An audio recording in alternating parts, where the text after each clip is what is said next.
Since I decided to run as an independent candidate for the presidency, one of the issues people seem most confused about is my position on vaccines. So today I'm going to set the record straight by explaining my exact posture point by point.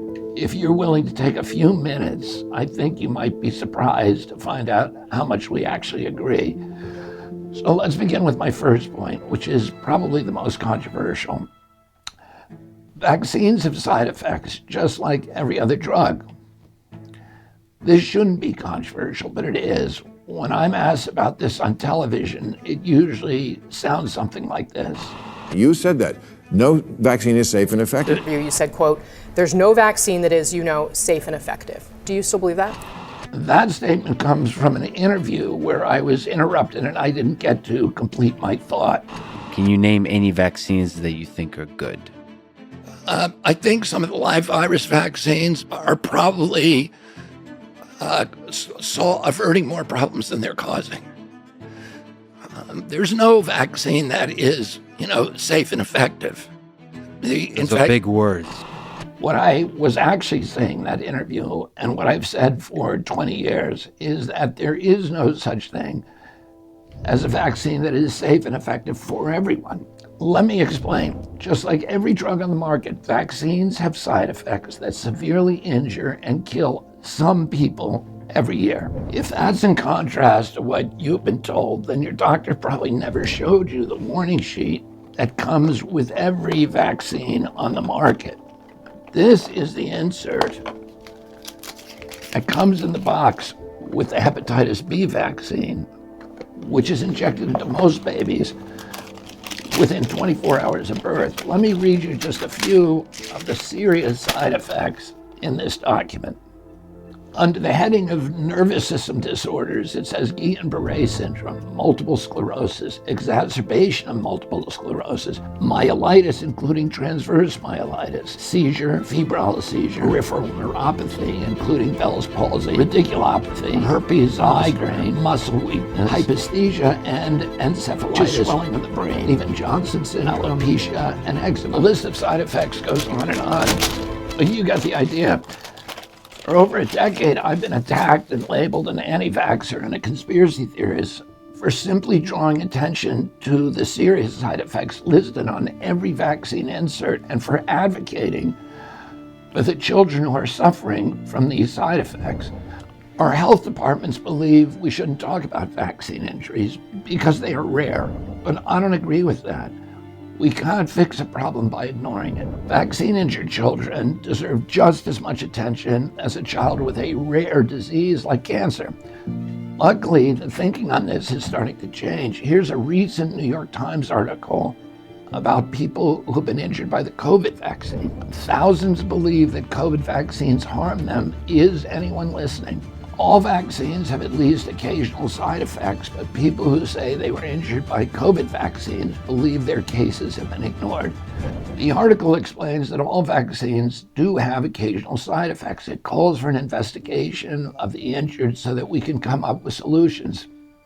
Even one of the heads of the COVID task force, Dr. Deborah Birx, is joining this call for action. Well, that's why we need all the people to come forward that have had reactions, because I'm not sure all of them have been reported. There's been so much credibility lost in the public science groups, NIH, FDA, CDC, because I think there was a lack of really just transparency. One of the things I used to tell my colleagues, don't be afraid to say you don't know the answer. And all too often, people would make up the answer. And as you know, those of us that tried to suggest there may be significant side effects from vaccines, we kind of like with the rest of your show that you had early on, we kind of got canceled because no one wanted to talk about the potential that there was a problem from the vaccines because they were afraid that that would cause people not to want to get vaccinated. For years, we've been told that vaccines have been studied extensively, but Dr. Birx knows this is not true. Should she be called an anti-vaxxer for finally telling us the truth?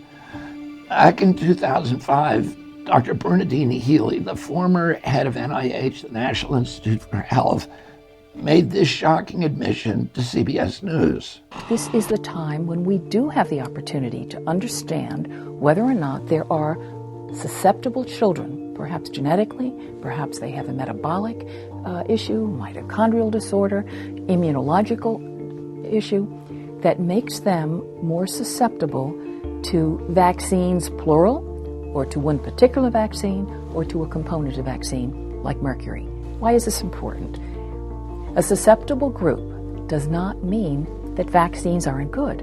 What a susceptible group will tell us is that maybe there is a group of individuals or a group of children that shouldn't have a particular vaccine or shouldn't have vaccine on the same schedule. It is the job of the public health community and of physicians to be out there and to say, yes, we can make it safer because we are able to say this is a subset. We're going to deliver it in a way that we think is safer.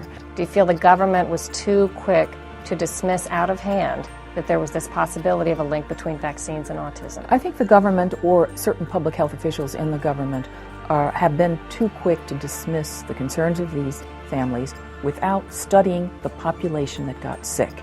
I haven't seen major studies that focus on 300 kids who got autistic symptoms within a period of a few weeks of a vaccine. The reason why they didn't want to look for those susceptibility groups was because they're afraid that if they found them, however big or small they were, that would scare the public away.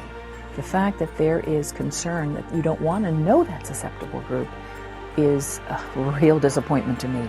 If you know that susceptible group, you can save those children. I'm going to usher in a new era in medicine. I'm going to make sure that our regulatory agencies stop putting the interests of the pharmaceutical industry above the interests of the American people. I'm going to make sure that you are told the truth about every product, and that includes all the benefits and all the side effects that they know about. And I'm going to fund our regulatory agencies to fix the problem instead of ignoring them. And I'm going to stop them from gaslighting and silencing the scientists, the physicians, and the individuals who want to talk about vaccine injuries. That leads me to my next point. Vaccine makers should be legally responsible for their products, and surprisingly, they're not. Let me explain. In 1986, vaccine manufacturers were losing so much money from lawsuits for death and injury caused by their vaccines that they couldn't make a profit. So they asked our government to protect them from liability, and that's what Congress did. It passed the so-called 1986 Vaccine Injury Compensation Act. And as a result of that bill, vaccines are the only consumer product that are completely shielded from liability. That means that no matter how reckless the company behaves, no matter how negligent they are, no matter how grievous your injury, you can't sue them. So let me ask you this. If a company can't be sued when their product injures or kills somebody, what incentive do they have to fix it? As an attorney, I can assure you that once a company knows that they can be sued when their product is defective, they work much harder to fix the issue themselves. By repealing the 1986 Act, we can replace regulation with responsibility and accountability. And my last point is this: freedom means having the right to choose. When President Biden passed the mandate during the pandemic to take away people's jobs if they did not submit to the COVID vaccine, he violated one of the central principles of freedom. 4 million more people got their first shot in August than they did in July. But we need to do more. This is not about freedom or personal choice. It's about protecting yourself and those around you. If a person does not have the final decision of their own bodies, then they are owned by whoever does. This was the central discussion during the trials of the doctors who committed war crimes during World War II that resulted in the passage of the Nuremberg Code. The very first rule of that code is called informed consent. It states, quote, "The voluntary consent of the human subject is absolutely essential. Any use of force or coercion to inspire a medical decision is considered unethical." Americans today are reawakening to the critical importance of the Nuremberg Code. Currently, over 75% of Americans who are eligible are refusing to take the latest COVID booster. For some, this would be their ninth shot. They've done their research, they've decided that they've had enough. That's called informed consent. Pfizer and Moderna are currently lobbying our government to mandate every shot, just like the first one. If this passes, you can be assured that we will be lined up like cattle and mandated to take every shot, just like we were the first time. American children are required to take 72 vaccines just to stay in school. Should that be the fate of adults too? That will never happen when I'm president. So to sum it all up, despite what you may have heard, I'm not going to take away anybody's vaccine who wants a vaccine. I'm just going to make them safer for everyone. I'm going to make sure that the industry is responsible for their products. And I'm going to make sure that you are always free to choose what's right for you. If you agree with me, then go to Kennedy24.com to see what other changes I'm going to make when I'm the president.